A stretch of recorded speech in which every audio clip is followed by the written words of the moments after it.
Kariring, kariring! Oh, hello. Hello sir, malilate ako ngayon.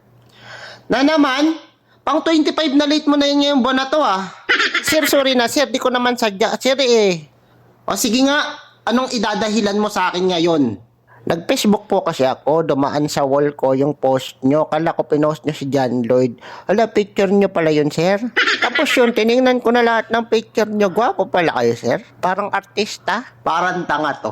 Pero yung iba nyo yung picture, kamukha naman ni Alden. Hoy! Hawig na hawig kayo, sir. Hindi naman. Pero may unang tingin kayo, sir, na Jack Roberto ang datingan. Nakakainis ka. Eh, sir, pinagbalaki ko nga agad sa misis ko. Sabi ko, gwapo ng boss ko. O, tingnan mo. Para tong timang.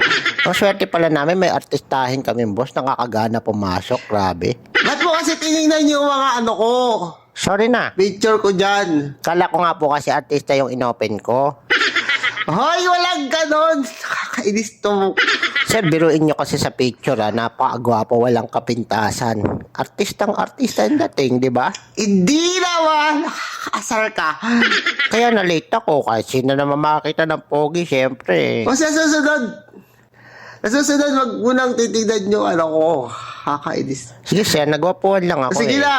naman. Okay na sa akin yun. Thank you, sir. Tutunda mo ho.